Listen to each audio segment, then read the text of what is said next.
Hello, everybody. Welcome to a new program of That's English. This unit deals with some aspects of American history. Today's documentary is about the first British settlers. Efectivamente, en nuestro documental hablaremos sobre algunos de estos primeros colonos, como los puritanos del Mayflower. La palabra para designar a un colono es settler. And, as you can guess, to settle means colonizar. To found significa fundar, por ejemplo, fundar una ciudad. Y to set up o establish a colony significa crear o establecer una colonia. Now we're going to ask you some questions. You have to pay attention to the documentary to find out the answers for those questions.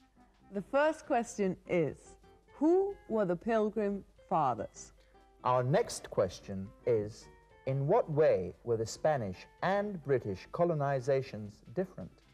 And the last question is, what did the colonization of America mean for Great Britain? Give just one example. And now, let's find out about the early years of North America in the Out And About.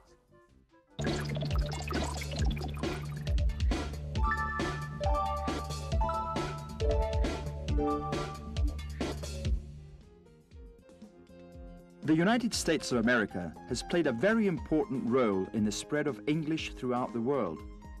But it all began with a few determined English settlers. In the middle of the 16th century, England was experiencing a serious economic crisis, and as Spain had already colonized Central and South America, the new explorers had to go to the north of the New World to find new lands.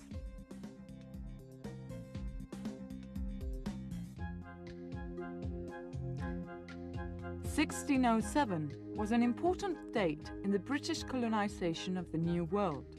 Captain John Smith arrived at Hampton Road on the shores of Virginia with a group of settlers. Here they founded the city of Jamestown, the first English colony in North America. Jamestown started to grow thanks to the cultivation and export of a new crop, tobacco. In the meantime, important social and religious changes were taking place in England. A group of Puritans refused to accept the newly established Anglican Church and had to leave the country. In 1620, 103 of these Puritans set out from Plymouth in England on a ship called the Mayflower. They were the Pilgrim Fathers. The Mayflower landed at Cape Cod in present-day Massachusetts. The Pilgrim Fathers decided to set up a new colony, to which they gave the name Plymouth. A year later, when they gathered the first harvest, they gave thanks to God. This is the origin of Thanksgiving Day, one of the most important celebrations in the United States. The Pilgrim Fathers were not the only ones to emigrate for religious reasons. Quakers settled in Pennsylvania. Their leader, William Penn, founded the city of Philadelphia. This city later played an important role in the American War of Independence. We spoke to Robert Burchell about the beginnings of the British colonization of the New World. Mr. Burchell is a historian and the director of the Center for North American Studies at the British Museum. In what way was North America colonized by the British? Mainly by individuals paying for themselves and, in a minority of cases, promising their labor for a period of years. Who were those people and why did they make the voyage? Most of them went out to improve their standard of living. A minority, like those who went on the Mayflower, were religious refugees. How has religion influenced American culture? Very greatly, partly because some Americans have tended to see America as almost an Israel to which they have gone to build a new land. What did the colonization of the New World mean for Great Britain? In the first instance, it meant wealth and the provision of investments and returns to capital. It also, of course, was a place to which you could send convicts and other undesirables, and, of course, in general, export overpopulation.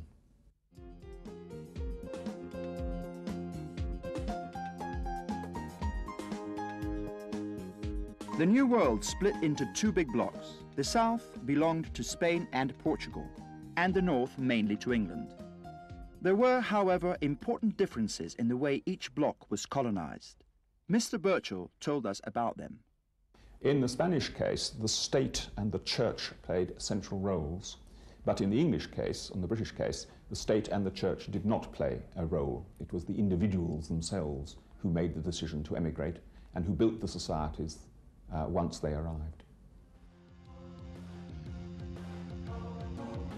The first settlers showed the way. Many others followed and transformed the old British colony into a new nation, the United States of America. So that was just a summary of the first years of the British colonization of North America. We hope that you found it interesting and that you've got the information to answer our questions.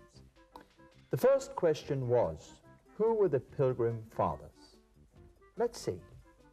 A minority, like those who went on the Mayflower, were religious refugees. As you've heard, they were religious refugees. The next question was, in what way were the Spanish and British colonizations different? In the Spanish case, the state and the church played central roles. So in the Spanish case, the state and the church played a more central role. And finally, let's check out the answer to our last question. What did the colonization of America mean for Great Britain? In the first instance, it meant wealth and the provision of investments and returns to capital. It also, of course, was a place to which you could send convicts and other undesirables, and, of course, in general, export overpopulation. It meant wealth, the country became richer, and it was also an answer to the problem of overpopulation. How did you do in this short test of American history? I'm sure you didn't have any problems. And now it's time to relax with our Play It Again. En el sketch de hoy, Sara y yo escenificaremos un ligero conflicto cultural entre británicos y americanos. Gary will play the part of an American. Pay attention to the use of American English words and expressions that I'm sure you're going to understand, and especially to his American accent. Okay? It's tea time in our Play It Again.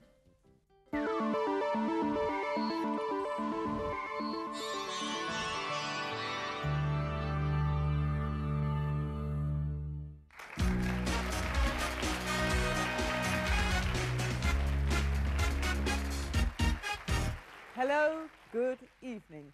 In today's program, we are having tea with a guest from across the Atlantic, from Texas. Please welcome the famous rodeo star, Gary Piquet. Oh, yeah! Hello, everybody. I love you all. Hey, mwah! You're looking beautiful, Miss Ashton. You're a beauty you are. Sit down, please. Oh, like those? Paid $300 for those beauties. You mean $300? Well, yeah, we say bucks over the other side. That's all right. Would you like some tea? Tea? I hate your goddamn English tea. I would like some whiskey. Whiskey? Well, I'm afraid we haven't got any. Well, it doesn't matter. Drank 2 pints before coming here. Oh, I love you, Miss Ashton. You're one beauty. But I love London, too. Yesterday evening, I went to the Wax Museum. And before that, I'd been on a historical sightseeing tour around London. A historical sightseeing tour? Stopped at least at 50 pubs. Yes, well, fine. You are one of the greatest rodeo stars. Hey. Not one of the greatest. I'm the greatest, Gary. Yes, well, the greatest. How did you begin your career? Oh, well, I was walking around Texas, well, Houston, you know, and there was this wild bull which had escaped. Everybody was running around in panic. But I lassoed that beauty. I pulled it towards me, and I jumped on that bull, and I rode it right back into the truck. Hey, what do you think? Huh? Did you really do that? I ain't afraid of no wild bull, man. Yes, well, I'm afraid that's all for today. We'll be back tomorrow with a new guest, a British guest, of course. See you tomorrow. We've finished? Yes. What a pity. I was beginning to enjoy myself. Hey, what happened to your American accent? American accent? Oh, that. Actually, I was born in London, but I went to live in Texas when I was 10 years old. Then why do you speak like that? For my fans. Could you imagine a rodeo star with an English accent? Wouldn't be appropriate, Miss Ashton. My pleasure. Thank you. Bye. Goodbye. A cowboy from London? Well, that's something I find hard to believe. What did you think of my acting? Bueno, venga, déjate de personajes y presenta el sumario. Well, it's time to sum up.